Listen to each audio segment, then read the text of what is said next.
Hey, what's happening? Vicks here, JBI Mobile Marketing. And no doubt by now you have been hearing a ton about ChatGPT, AI, copywriting, artificially intelligent images. You've probably seen people using the Lensa app. Artificial intelligence and machine learning technologies are pretty different. But what this Chat GPT is doing is incredibly wild, right? It's the coolest technology probably, and it's a game changer, right? Probably one of the coolest technologies to hit in a long time. So for a while, there's been different iterations of this GPT, which is basically where it's like a new release of artificial intelligent learning. And the GPT-3, I believe, as far as data, went up to 2017. And now this GPT-4 and this, I'm not an expert on what it goes up to, but the Chat GPT technology with Open AI, some people are calling it the Google killer. And I wanted to take a minute just to show you in real time. I don't know what's going to happen.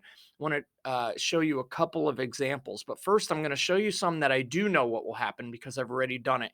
And then I'm going to play with it in real time. So this is ChatGPT on my screen. And what you're seeing here, the website is chat.openai.com. So if you go to openai.com, you can find this. It's free to use for now, right? And it's going to talk to you about some things you can do, explain quantum computing in simple terms, any creative ideas for a 10-year-old's birthday. How do I make an HTTP request in JavaScript? So it'll help you with code, it'll troubleshoot code, diagnose code, right? It can also remember what the user said earlier in the conversation. So if you said, I am 10 years old, how old am I? We'll try that one. It should say you are 10 years old. You can provide follow-up corrections. And if you say inappropriate things to it, it will decline, right?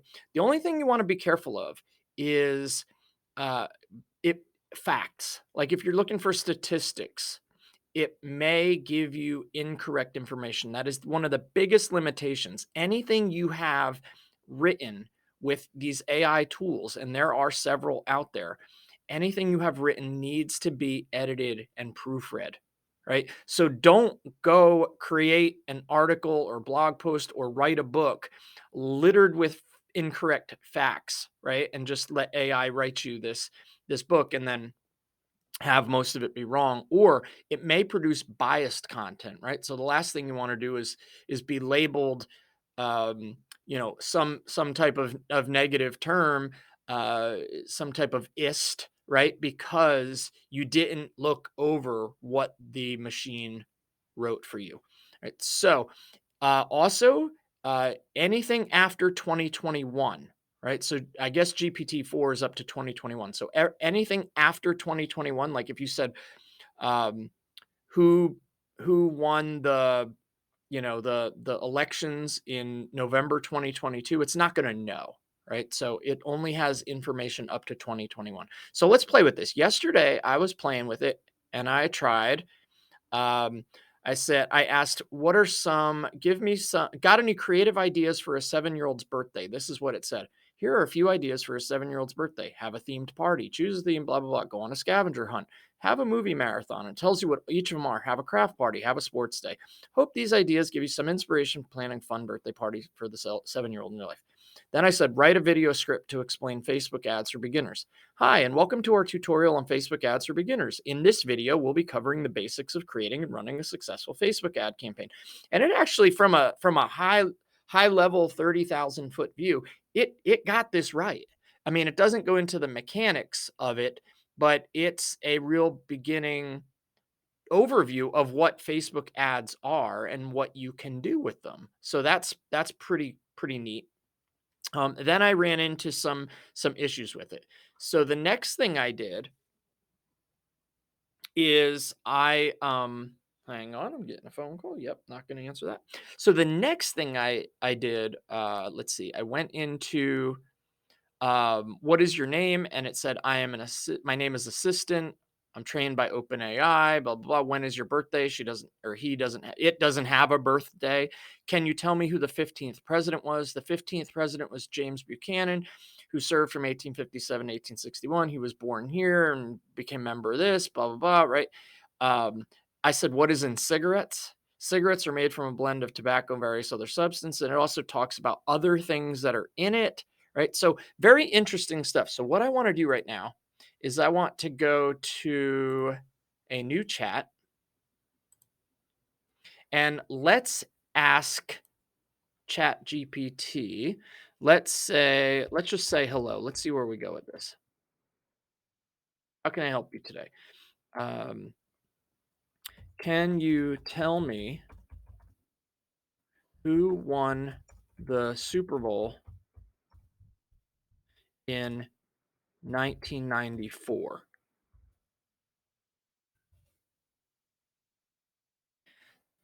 The Dallas Cowboys won it on January 30th, 1994. They beat the Bills 30-13. It was the Cowboys. Okay, so now that's not much different than a Google search, right? So anybody could do a Google search and find out the same information. So let's say, what would you suggest for me to get my wife for an for a trip to Tahiti?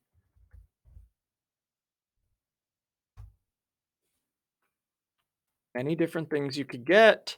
Some ideas might include new swimsuit or beach cover. Tahiti's known for its beautiful beaches and crystal clear waters, beach bag or tote, a stylish. I mean, this is amazing. A book or guidebook about Tahiti, a souvenir or memento from your trip to Tahiti. So it's given me all these ideas to get my wife a gift certificate for spa or massage. I mean, it's just continuing to go in real time. This is wild. This is absolutely wild, right? So what you could do with this, if you want to edit and proofread, what I would suggest is you get a list of questions. If you're a small business owner, right? I would try to find questions that your target audience is asking about your products or services just on Google. You can go look up the Google autocomplete suggestions. There's plenty of ways to find out. Answer the Public is one, Topic Mojo is one. You can go and you can find out what people are asking search engines.